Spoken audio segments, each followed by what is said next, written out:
गया। तो पहली बात तो ये समझो बेटा, जो बच्चे ये समझते हैं कि एक बार पढ़ने से मुझे याद हो जाएगा, वो पैसिव मेमोरी में जा रहा है। आपकी एक्टिव मेमोरी में कभी भी कोई ऐसी चीज नहीं जाती जो एक बार पढ़ने से याद हो जाए। आप मुझे बताना कि क्लास मतलब बहुत छोटी क्लासेस में आपने बहुत सारा पढ़ा था और जो बहुत आसान भी था, क्या सारा आपको याद है? ऐसा होता नहीं है बेटा। तो पॉइंट ये है कि आपने सारा कुछ अच्छे से समझना है। सबसे पहले तो ये समझो, आपने सारी चीजें मतलब क्या करनी है, अच्छे से समझनी है। और फिर दूसरा क्या करना है, अपनी एनसीईआरटी को रीड कर उसको उसके अकॉर्डिंग अंडरस्टैंड करना है। क्योंकि होगा क्या, जब एनसीईआरटी की लाइन डायरेक्टली कट पेस्ट करके एग्जाम में आएगी तो अंडरस्टैंडिंग से बना तो पाओगे, लेकिन अगर उस लाइन में हल्की सी फ्लक्चुएशन हुई तो वो शायद गलत हो जाए। समझ रहे हो इस बात को? इसलिए एनसीईआरटी जरूर पढ़ो बेटा ना, एनसीईआरटी जरूर पढ़ो।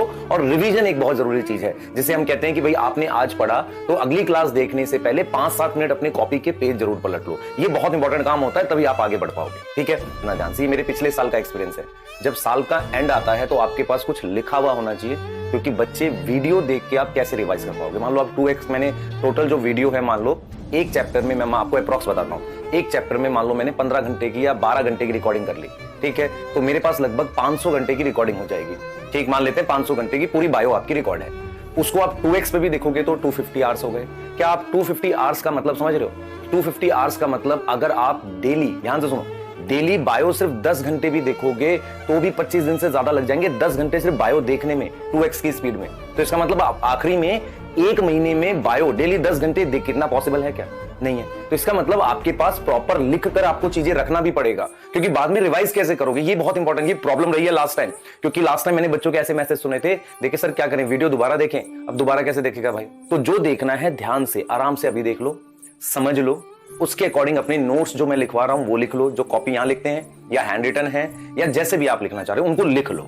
उन्हीं को बार बार रिवाइज करो, क्योंकि वीडियोस बेटा बार बार नहीं देखने के लिए होती। और लास्ट में अगर आपके पास लिखा हुआ नहीं है प्रॉपर, आपको याद नहीं आएगा। दूसरी चीज, जो आपने एक बार लिख लिया उसी को बार बार पढ़ो। रीजन क्या होता है कि मैं आपको चीज बताता हूं, जो आपके खुद के लिखे हुए नोट्स हैं या खुद का है जो, उसको जब आप बार बार रीड करते हो तो आपके दिमाग में वही चीज बैठ जाती है कि सर ने ये बताया था और मैं उसको पढ़ रहा हूं। नोट्स को बदलो नहीं, कभी ये है कभी वो है कभी ये है। अगर अलग अलग सोर्स को बार बार पढ़ते रहोगे तो एक कॉमन चीज नहीं बनेगी। इसलिए मैंने आपको ये बोला था एक कॉमन नोट्स बनाने। कॉमन नोट्स का मतलब या तो आप ये जो मैं आपको दे रहा हूं लिख के इस पे पीडीएफ पे, उसको लिख लिया करो, एनसीईआरटी पढ़ के ऐड कर लिया करो, हैंड रिटन दे रहा हूं उससे ऐड कर लिया करो।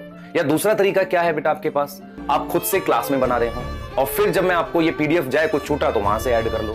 ठीक है, तो कोई एक चीज होनी चाहिए जिसको आप लिख रहे हो, फिर उसी को बार बार पढ़ो, उसमें फिर छेड़छाड़ मत करो ज्यादा ना, उसी को बार बार पढ़ो। हाँ, कुछ नई चीज मिलती है पेंसिल से ऐड कर लो, ये तरीका है। और अपने को बेटा अपना फोकस रखो। मतलब ये कुछ बच्चों के मुझे ऐसे मैसेज लगते हैं कि यार सर आज ही करा दो सारा, ऐसा नहीं होगा आपको। मतलब आज ही मैं कैसे करा दूं सारा?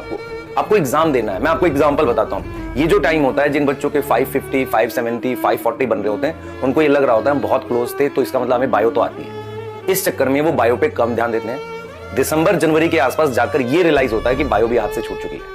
फिजिक्स केमिस्ट्री तो जो उन्होंने करी इंप्रूव, ऐसा होता है। ये वो स्टडी है कि हर साल 0 से स्टार्ट होती है। तो अगर आप खुद को 0 पे नहीं मानोगे तो आपका सिलेक्शन अगले साल नहीं होगा। आपको ये मान के चलना है कि मुझे सारा कुछ फिर से समझना है, फिर से पढ़ना है, मुझे आता है ये, इसकी वजह से मैं जल्दी कर पा रहा हूं। लेकिन ये नहीं है कि मुझे आता है तो मैं छोड़ पाऊंगा। ये मेरा सजेशन है और जो मानेगा उसके लिए अच्छा है। बाकी बेटा आप लोग खुद भी पढ़ सकते हो, बहुत समझदार बच्चे हो। क्योंकि मैं इस चीज को बार बार देखता हूं कि बच्चों को सजेस्ट करने से कई बार वो क्या करते हैं, एक मतलब अजीब सा एनवायरमेंट उन्हें फील होता है कि यार ये टीचर है, उनसे पढ़ लें, इससे पढ़ लें। बेटा खुद पढ़ना है ज्यादा, आप समझ लो इस चीज को। पहली बात तो आप अपने अंदर बेटा ये वाली फीलिंग लाना छोड़ दो कि कोई टीचर गॉड है, कोई टीचर मतलब भगवान है, उनसे पढ़ा, ऐसा कुछ नहीं होता है। टीचर एक नॉलेज सोर्स है, आपको उनसे पढ़ के समझना है बस। एक्स्ट्रा ऑर्डिनरी कोई टीचर नहीं होता, मैं भी नहीं हूं, कोई नहीं होता। आपको खुद पर बिलीव नहीं होगा, टीचर आपको हाथ पकड़ के सारी चीज नहीं करा सकता, आपको खुद भी करना है बेटा। ठीक है, क्लियर? इसको ध्यान रखो। आप एक बहुत लंबी जर्नी होने वाली है। ये टाइम मैंने जो 2 मिनट 5 मिनट लिया है वो सिर्फ आपको आपकी गलतियां समझाने के लिए लिया है। जल्दी जल्दी करने के चक्कर में मत रहो, प्रॉपरली पढ़ो, एनसीईआरटी जरूर रीड करो, शॉर्ट में मत जाना चीजों की बहुत। तीसरी चीज आपने क्या करना है, सेल्फ स्टडी बहुत करनी है। लास्ट में जाकर आपके पास वीडियो अवेलेबल होंगी, पर क्या आप सारी देख पाओगे ये समझ लेना। तो इसका मतलब जो देखनी है अभी देख लो, प्रॉपरली देख लो, जो नोट्स बनाकर उन्हीं को रिवाइज करना है। अगर किसी टॉपिक में डाउट होता है तभी देखना। ठीक है, इतना टाइम लिया आपको एक बेसिक चीजें समझाने के लिए, आगे मूव कर रहा हूं, बहुत ध्यान से देखना।